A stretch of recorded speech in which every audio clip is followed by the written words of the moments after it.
ayan, tapos na. Nagabuhos ng tubig sa apoy ng uling. Isang batol ng sting, hati-hati kaming.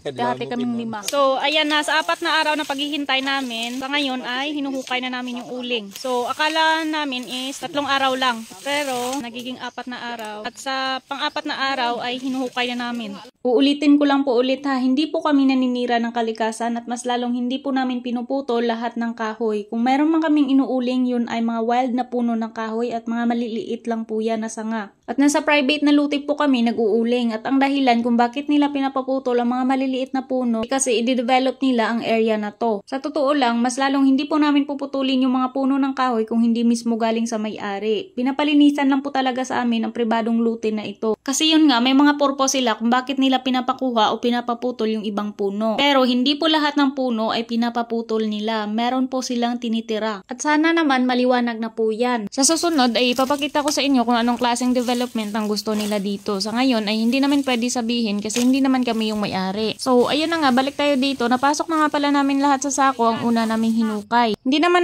pwede hukayin lahat kasi yun nga masikip yung hinuhukayan namin ng uling. So ayun, pagkatapos namin mapasok lahat sa sako, ang una naming hinukay ay naghukay na naman ulit kami hanggang sa maubos na at mapasok na lahat sa sako. So ayan, kung makikita nyo, meron pang buo na kahoy at hindi pa nauling. Ang tawag sa amin dyan ay balagang. Yun talaga ang pinakamalungkot sa mga uuling, ang hindi mauling lahat ng kahoy na nakafile. Kasi kapag ganyan ang mangyari ay uulitin mo talaga simula umpisa. Kagaya niya na meron pang hindi na buo na uling, ipafile namin ulit yan kasama ang mga nahakot naming kahoy. Sa totoo lang po talaga, grabe yung hirap na pinagdadaanan namin sa pag-uuling bago namin mahawakan ng pera. Yung feeling na pagod ka na tapos gusto mong huminto at magpahinga pero wala kang magawa kasi kung hihinto ka ay magugutom ka talaga. At ayan, kung makikita nyo, may hawak ako dyan na isang batol ng sting at isang peraso lang po yan. So ayan, nagpahinga muna kami saglit kasi sobrang init. Isang batol ng sting, hati kaming 5. O diba, isang batol ng sting ay 5 kami ang naghati-hati nun. Kasi hindi nyo lang talaga alam. Na nagpuputol pa lang kami ng kahoy, meron na kaming mga utang. Utang sa bigas, utang sa ulam, utang sa kung ano pa dyan ang kailangan namin habang nag-uuling. At kapag nabenta na yung uling, sakto na lang pambayad ng utang. Kung meron mang matitira sa amin, ay Diyos ko, maliit na lang. So, ganyan kahirap ang buhay na mag-uuling, lalo na't meron kang pinapaaral. So, ayun na nga, kung makikita nyo, ay ako lang yung nandyan. Kasi yung mga babae kong kapatid na meron mga pasok at si Risa lang yung wala. So, ayun, umuwi siya para makatulong na rin dito. Ganyan po kami bilang mga estudyante. Kapag wala kang pasok, kailangan mo tumulong sa trabaho. Katulad ng iba dyan, kapag walang pasok, pasyal dito, pasyal doon. Ay sa amin, hindi po namin yan magagawa. Hindi naman sa ganon, mas nilalaan talaga namin sa pagtulong kaysa naman na gumala. Kasi in the first place, kami rin naman yung magtitiis na pumasok ng eskwelahan na walang baon o di kaya walang pamasahe.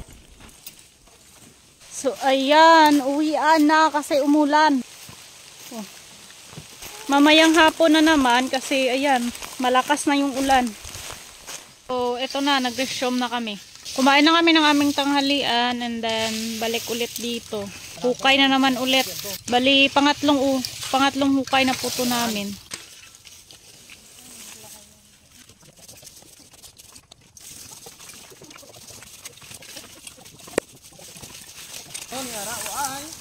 Kami yung buhos ng tubig sa apoy ng uling.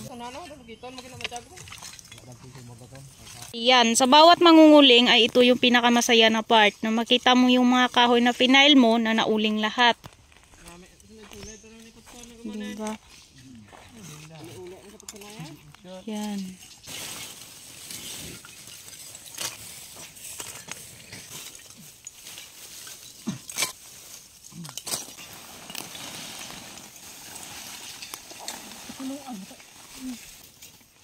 So ayan, at dahil hapon na, pinasok lang namin lahat sa sako ang huli naming hinukay at meron pang natira. Ayan, malaki pa. Pero bukas na lang ulit namin huhukayin kasi yun nga, hapon na. So ayan, nagpahinga lang kami dyan saglit at pagkatapos ay umuwi na rin kami ng bahay. So hanggang dito lang muna. Maraming salamat po sa panunood at sa patuloy niyong pagsusuporta sa amin. Maraming salamat po talaga. Ingat po kayo palagi at God bless po sa inyong lahat.